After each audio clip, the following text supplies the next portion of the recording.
So far, I've only used the ATEM Mini in a studio setting like this one to run webinars and live streams, but I wanted to see how it would help me out in a live conference setting at a venue. Last week, I filmed 3 talks at a meetup with the ATEM Mini, and this video is a quick behind-the-scenes run-through of all of the gear I used to make that happen. So let's jump right in. The structure of this event is there are 3 short talks, about 15 minutes each, with a 10-minute break in between. And my goal was to be able to publish the videos on YouTube the same day, right as they were happening, so that I don't have to bring home a big pile of footage that requires a lot of post-production work later. So that means I need to be able to capture the slides from the presenter, a camera shot close-up of them, mix that together, maybe do picture-in-picture if I'm feeling really fancy, and also, of course, get a good audio feed from the podium. And it turns out the ATEM Mini is actually a really good solution for this exact scenario. I should mention, this video is not sponsored. I actually bought all this gear that I'm going to be talking about today myself. I'll leave links to all the products in the description below so that you can go look up the specs about the things I'm talking about in this video. And if you click through and buy things from those links, it really does help out this channel and lets me make more videos in the future. Okay, so let's start up at the podium where the presenters will be standing. One of the challenges of being in this kind of venue environment compared to a studio environment is that you, of course, want the camera in the back of the room, but then the person speaking is up at the front, and that's where their slides are coming in. So you have a long distance to cover, which usually requires running a bunch of cables. And either you're going to set up your little video booth at the front of the space and run a long cable to the camera, or set up your video booth in the back and run a cable from the stage. I went with that option of putting my video booth in the back of the room so that I could just sort of see the whole space and be able to move the cameras because I'm the only one doing video for this show. I don't have anybody else to help out with the cameras. So before we get to the ATEM Mini, we're going to talk about the front of the stage and capturing the slides from the speakers. And that's where this first piece of gear comes into play. This is the Roland VO2 HD video mixer. It is a 2-input HDMI switcher and also has scalers on each input. The reason we use this is that because between the presenters, they like to show some slides on the screen during the breaks. So they have an iPad that they present from for those break screens, and then we need to switch to the presenter's laptop to show the presenter slides. So this video mixer can take both the iPad and the computer and then output 1 copy to the projector and 1 copy to me. Now in this case, both actually the venue's HDMI projector system is wireless, and I'm also using a wireless HDMI transmitter instead of running a cable. The venue's one is this little cheap one. There's definitely a significant delay, but it's actually fine because it's just slides. The timing doesn't have to sync up with anything else. And the one that I'm using is a lot more expensive, but it's way less of a delay. This is the Hollyland Mars 300.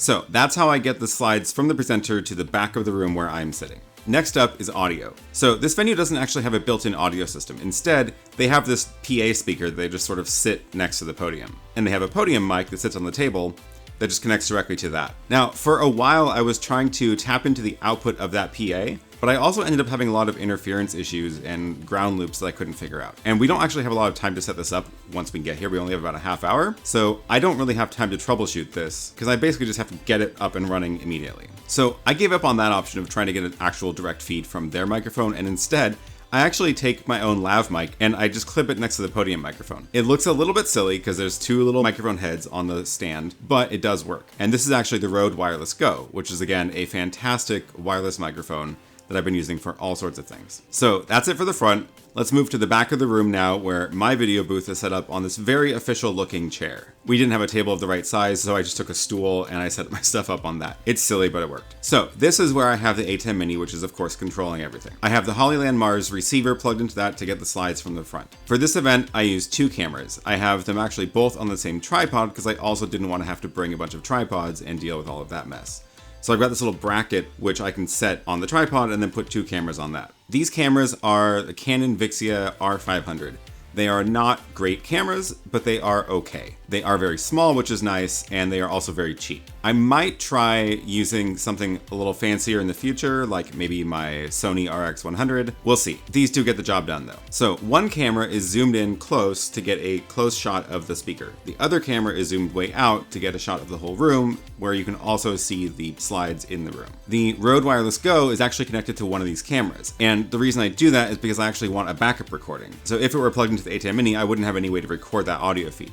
So instead I run it into the camera so I can hit record on the camera and get at least a backup recording of the presenter and a good audio feed in case something goes wrong with the switcher. And all of this is sitting on just one tripod, and then the cables are kind of tied up down here so that it's a little bit cleaner. All right, moving on to the ATEM Mini. So both cameras and the slides are input into the ATEM Mini. I'm only using 3 inputs here. Usually I'm going to be showing 3 main scenes in the program app. I'm going to be showing the wide shot of the room, the close-up of the presenter, or full screen slides with a close-up of them in the corner. Now, the picture-in-picture button on the ATEM Mini almost works for this. It does put that camera angle in the corner like I want, but the problem is that in order to actually switch from a wide angle to the close-up, I have to actually time 2 button presses right. And there's basically no way to actually do that at the exact same time, so there's always going to be some little flicker if I were to do that with those buttons. So that is where macros come in to save the day. So I have another video where I talk about setting up macros and how to do that, and also Photo Joseph has a really good tutorial on the process of developing these macros.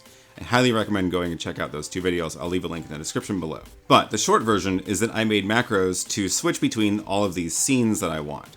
There's a macro that just toggles the one camera input, but there's also a macro that changes the camera input and enables picture-in-picture with the right source at the same time so that it actually is instantaneous. Now, to run the macros, there are no buttons on the front of the ATEM Mini to run them, unfortunately. I have asked Blackmagic if they can let us reprogram some of these buttons that I'm not using to be able to just run macros, because that would be so much more useful. Also, if you think that would be useful, please go right into their support email and just request that feature. So in the meantime, we need a separate device that can run the macros. So for this, I'm actually using an iPad with the app called Strata Macros. It's a third-party app, not by Blackmagic, but it works great. Basically, all it does is you point it at your ATEM Mini IP address, it reads the macros that are configured, and then gives you a grid of buttons with those names. So there's like basically no setup in this app, which is great. It just works. So what that means is that now I have these giant buttons I can use to toggle between the different scenes that I've got set up as macros. Of course, to make that work, I need to be able to talk to the ATEM Mini over the network. And I don't want to rely on finding an Ethernet cord at the venue and also dealing with their Wi-Fi. So instead, I bring my own Wi-Fi hotspot that I can set up at the venue. So that is where this little box comes in. This is a little travel router. The ATEM Mini is plugged in with a wire into this, and then it makes a Wi-Fi hotspot, which my iPad is connected to. Now, literally the day after this event, I was on Photo Joseph's live stream, and he actually suggested plugging in the iPad over Ethernet, which I didn't know was possible, but apparently you can buy Lightning to Ethernet adapters so that you can actually get a hardwired network connection into an iPad. So that is great because that means there's going to be no worry about Wi-Fi interference. So I'm definitely gonna do that next time. So thanks for the tip.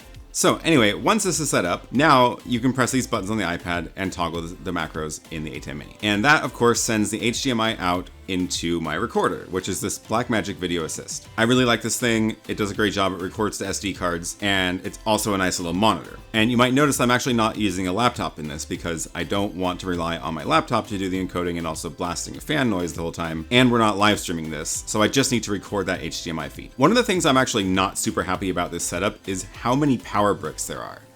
This is a mess, and unfortunately there's not a lot I can do to fix it. Normally I can clean this up by getting one of those USB power bricks that has like 8 outputs, and either all my devices are powered off of USB, or I get a cable that has a USB on one side and a DC barrel on the other side, and I can power 5-volt devices off of USB. However, most of these devices I'm using are actually using 12 volts, so I don't have a good solution for having an alternate power supply that can run everything off of just one adapter. I haven't been able to find anything like a one to multiple 12-volt outs. If you know of one, let me know in the comments, because that would really help. Anyway, so the last thing here is my laptop. Now, I'm not using this to live stream. I'm not recording off of that. I do have it connected to my Wi-Fi hotspot here so that I can control the ATEM Mini from it if I need to, but it's really only there as a backup control in case something goes wrong or if I need to change some of the settings on the ATEM Mini where they don't have buttons. The thing I am using this laptop for is actually doing the editing and uploading to YouTube after the talk is done. So that's the setup. Now let's talk about the workflow. During the event, I can now switch between the wide shot, the close-up shot, and the slides with picture-in-picture of the presenter. And that's all getting recorded to this SD card. So I mentioned these talks are about 15 minutes long, and then there's a 10-minute break. And it turns out that 10-minute break is super important for this whole flow to work. So during the break, I pop out the SD card, take it to my laptop, download the recording, and then I can start editing it right away. My editing process is very minimal because, of course, everything is already live switched and ready to go. I just need to add the intro and the outro. So I've got Premiere Pro loaded up here with my placeholder for the intro graphics and music, and then I can just drag the footage in, trim it to start at the right time, do a couple of audio adjustments to make sure it's loud enough, and then hit render. So the whole process of doing that import, trimming, and rendering takes a little bit longer than the break. So it means that by the time the next speaker is starting, I'm able to then go and upload that to YouTube, do the titles, and publish it right then. So that was my process. It actually worked out great. After the last speaker, of course, there's no break, which is just the end of the event, so I started tearing things down. And I just made sure that my laptop was the last thing I packed up because it was busy rendering the very last speaker and uploading it to YouTube. So the best part about this whole setup is that everything actually packs into this little tiny suitcase. This is a very small roller bag. It's about the size of a backpack, and everything's just sort of shoved in there. The cameras are in these little neoprene lens cases. I have neoprene cases for almost everything in here. Everything kind of just tucks into this bag, and I can pack up and roll out after the event. So that's it. I hope this has been a fun overview of how I use the ATEM Mini in a live meetup setting to record conference talks. I'd love to hear if you're doing something similar, so leave a comment down below. Don't forget to like this video if you found it helpful, and subscribe for more videos like this. I'm Aaron Parecki, and I will see you in the next one.